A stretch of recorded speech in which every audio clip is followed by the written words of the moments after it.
Kalau yang kita lihat nih sekarang, Indonesia ini punya minyak bumi yang banyak, yang berlimpah, tapi dia tak pandai mengolah minyaknya sendiri. Tapi aku percaya sih kalau Petronas tidak belajar dari Pertamina. Kalau kita lihat di Malaysia nih, ada perbedaan juga yang dari segi bangunan dia, Merol. Itu kan minyak indah jadi, Mbak Yu. Kau tahu tak penghasil minyak bumi terbesar yang ada di Indonesia itu di mana aja? Pak Habibie itu kan nak buat industri pesawat di Indonesia. Tapi tengok sekarang.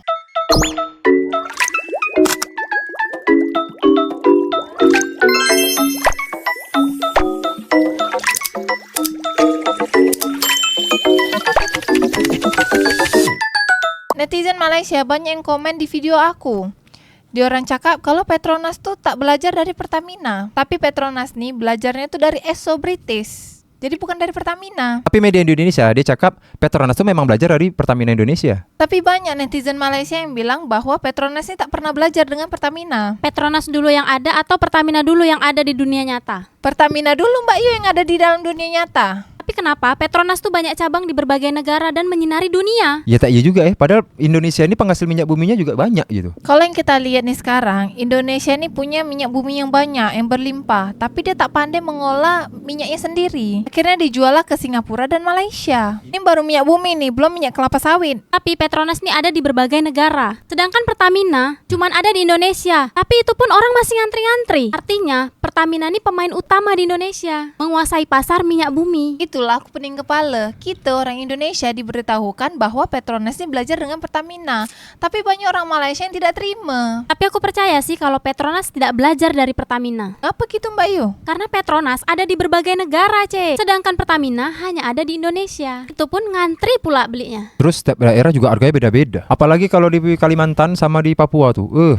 Katanya lebih mahal lah harganya. Oh iya Mirol, aku juga ada tuh ngeliat komen di video aku. Ada yang bilang kalau gas melon, gas tabung hijau tuh yang ada ke Kalimantan, itu harga dia 50.000 sampai 70.000 Mirol. Padahal kat daerah di luar situ kayak di Tanjung Pinangnya cuma 18.000 Ya itulah yang membuktikan kenapa harganya bisa mahal. Karena biaya distribusi gas dan minyak itu untuk sampai ke seluruh daerah di Indonesia itu berbeda-beda. Ongkosnya jadi terhitung mahal. Beruntunglah kalau kalian tinggal di Tanjung Pinang. Karena jarak Singapura sama Tanjung Pinang dan Batam itu sangat dekat. Karena kita punya tempat minyak itu sangat strategis. Ada di Pulau Sambu Batam sama Tanjung Uban Bintan. Itu kan minyak indah jadi, Mbak Yu. Kau tahu tak penghasil minyak bumi terbesar yang ada di Indonesia itu di mana aja? Yang pertama ada di Cilacap, Jawa Tengah. Per hari dia bisa sampai 380.000 barrel. Terus ada tuh yang kedua, Mbak Yu, di Kalimantan Timur, tepatnya di Balikpapan Dia tuh sehari tuh bisa menghasilkan 260.000 barrel per harinya. Ada juga tuh di Musi, Sumatera Selatan, Mirul, 128.000 barrel per hari. Oh, wong Kitu Galuh ada penghasil minyak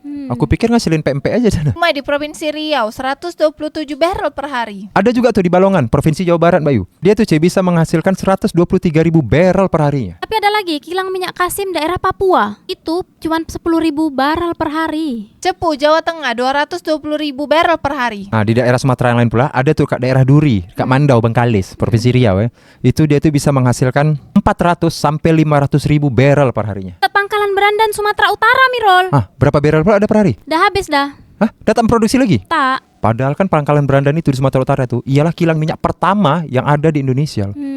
Habis manis sepah dibuang, Mirol. Pangkalan Berandan nih tempat lahirnya Ariel Noah, Mirol. Jangan salah kok, Tanjung Pinang. Kenapa? Tempat lahirnya musisi terkenal Andi Liani. Kalau Datuk Siti Nurhaliza lahir kat mana, Mirol? Aku dengar-dengar kat rumah sakit. Tapi kenapa penghasil minyak di daerah Indonesia kan lebih banyak nih? Tapi kenapa di Indonesia sendiri harganya lebih mahal ketimbang Malaysia, Mirol? Jadi gini, Mbak Yu, walaupun Indonesia punya daerah-daerah di seluruh Indonesia tuh penghasil minyak bumi atau minyak mentah walaupun banyak. Terus kenapa harganya lebih mahal daripada Malaysia? Sebab kita ini tidak punya tenaga ahli atau SDM untuk mengelola minyak kita sendiri. Hasilnya kita menjual minyak mentah atau minyak bumi kita ke Singapura dan Malaysia. Mereka lah mengelola. Ini mentah nih ini mentah yang kita jual. Mereka kelola jadi minyak jadi, baru dijual lagi ke kita. Jadi mereka lebih murah karena mereka penghasil. Nah, kita ini kan yang langsung beli, kita jual lagi ke Indonesia lebih mahal.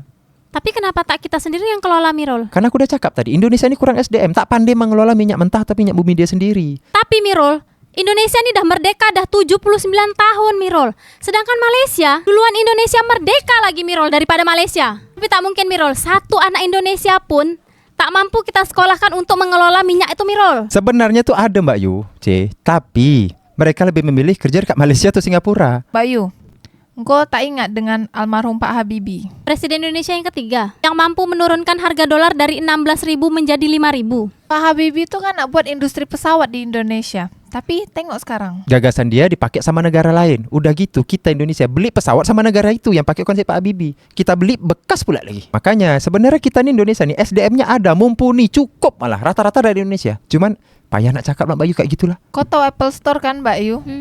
Apa Kenapa dia? Singapura ada lama ada Mbak Yu. Malaysia baru tahun ini 2024 baru ada. Nah di Indonesia ada tak sampai sekarang? Terus iBox tuh bukan Apple Store. Kan Apple Store tuh official langsung dari Apple Mbak Yu. Sekarang aku tanya, kenapa Apple Store tak ada ke Indonesia? Oh, terus maksud kau di sini ada permainan besar. Yang kau tengok sendirilah Petronas minyaknya ada di berbagai negara. Pertamina hanya ke Indonesia. Terus minyaknya pun lebih mahal daripada Indonesia. Susah juga kalau gitu hidup di Indonesia nih. Iya macam kita buat video macam nih.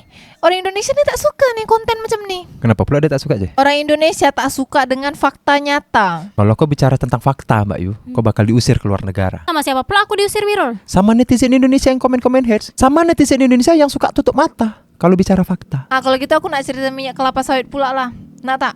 Janganlah Cik, udah. Kita bahas minyak ni aja lah Cik. Dekat Mandau tadi berapa barel dia per hari Cik? Tak usah ke minyak bumi lu. Tak usah ke minyak kelapa sawit lah, minyak bumi lu berapa tadi?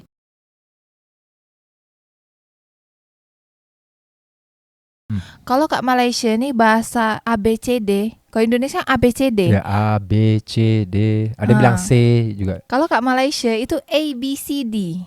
Oh dia campur Inggris gitu ya? Sebab kan memang kalau misalnya Malaysia tuh dulu dijajah dengan Inggris, kalau Indonesia dijajah dengan Belanda. Makanya ada sedikit perbedaan-perbedaan lah kalau dari segi bahasa. Itu Mirul, kalau yang kedua pula, tadi kan kita bahas dari ejaan bahasa dia.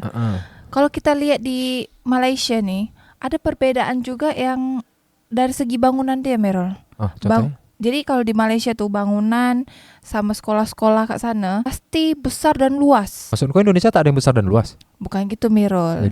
Jadi kalau di Malaysia itu sekolah-sekolahnya itu besar dan luas dan bagus. Dah gitu pas kita ke arah timur, Malaysia bagian timur, itu kan termasuk kota yang kecil. Ya, pelosok lah ya. Termasuk kota kecil, tapi sekolahnya tuh tetap besar dan bagus dan luas juga, Mirul. Macam di kota-kota besar di Malaysianya. Betul. Tapi kalau Indonesia, kita bandingkan ke Indonesia tuh yang palingan yang besar, bagus dan luas itu palingan hanya sekolah swasta. Kalau itu pun di ibu kota sama kota-kota besar di Indonesia. Betul. Kan? Kalau sekolah negeri dia kita tengok-tengok aja lah macam biasa aja. Tanjung Pinang sendiri aja kau lihat contohnya tuh, sekolah negeri sama sekolah swastanya aja udah banyak yang nak tutup. SMK Pembangunan, SMK Kuklana, Hang Tua, Indra Sakti, banyak lah. SMA Negeri 3 Tanjung Pinang aja yang pemerintah punya, penerimaan siswanya nggak banyak, Mirul. Berapa? Cuman 5 orang, Mirul. 5 orang? Iya.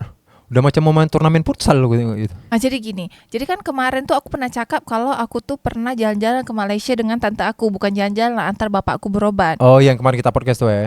Pernah sekali aku diajak tante aku cakap gini, kita ke bandar sekejap dia cakap gitu. Ke bandar, ke kota. Tapi aku belum tahu kan. Belum tahu. Jadi aku tanya, ngapain kita ke bandara? Sebab kalau bandara di Indonesia itu kan dicakap airport atau lapangan terbang. Lapangan udara. Lapangan udara. Tapi kalau di Malaysia ternyata bandar tuh adalah tengah kota, pusat kota tuh kat situ. Oh, jadi kau sangka tuh bandar dibilang tuh bandara gitu. Tapi kalau kita lihat lagi, Merul, dari segi jalanan, kalau kat Tanjung Pinang Indonesia nih, Tanjung Pinang lah khususnya tempat kita tinggal nih, itu masih ada jalan yang kelok-kelok, dan tuh jalannya berlubang-lubang, kayak lalu lintasnya pun macam tak tentu arah, apalagi kalau simpang-simpang, bahkan kalau kat Batam kita tengok sampai ada simpang pantai. Tapi kalau kat Pekanbaru sampai ada Pak Ogah yang sebenarnya ilegal kan. Tapi kalau kat Malaysia ternyata jalanan dia lebih teratur, Merol. Rambu-rambu lalu lintas di orang pun lebih teratur juga. Di orang nih tak pernah macet, Merol. Kalau kita nih kan kadang macet di mana-mana, apalagi Tanjung Pinang yang misalnya sebenarnya tergolong sepi juga kan sebenarnya orang-orangnya yang bawa kendaraan, tapi masih juga macet sebab memang jalanannya itu belum lebar. Orang Tanjung Pinang ini udahlah jalan tuh belum lebar, kecil, pengkonsumsi kendaraan lebih banyak, apalagi gampang sekarang mudah kredit. Orang-orangnya atau SDM-nya rata-rata atau oknumnya itu tidak pernah ataupun tidak terlalu mentaati peraturan lalu lintas. Kalau di Malaysia itu kan sama Singapura juga, itu kan pasti ada kena tilang langsung tuh. Iya. Dan mereka tertib. Makanya mereka jangankan untuk melanggar lalu lintas, berhenti di depan garis pembatas lalu lintas tuh aja mereka kena tilang. Terus Malaysia Singapura itu kan levelnya udah negara. Kalau Tanjung Pinang nih ya udah mau dibandingkan dengan mereka tuh apanya mereka, kita Tanjung Pinang ini kayak kukunya lah ibarat kata gitu. Walaupun kita di perbatasan negara mereka gitu. Terus kalau engkau tadi bilang di Batam aja lah ada simpang pantai, terus lalu lintasnya masih yang teratur sedikit, terus jalannya banyak berlubang. Harusnya jangan dibandingkan sama Batam dulu. Singapura tuh minimal dibandingkan sama Jakarta, kita sekarang Jakarta. Nah di situ mau dari lalu lintasnya, terus struktur jalannya, ataupun dengan SDM pengguna jalannya, itu baru bisa dibandingkan. Tapi walaupun tetap perbedaannya agak ya signifikan, agak jauh lah ya. Tapi ada juga Mirul orang Indonesia yang cakap jangan dibandingkan dengan Singapura Malaysia, sebab jelas diorang ini tertata, sebab Singapura dan Malaysia ini bukan kota besar macam bukan negara besar macam Indonesia.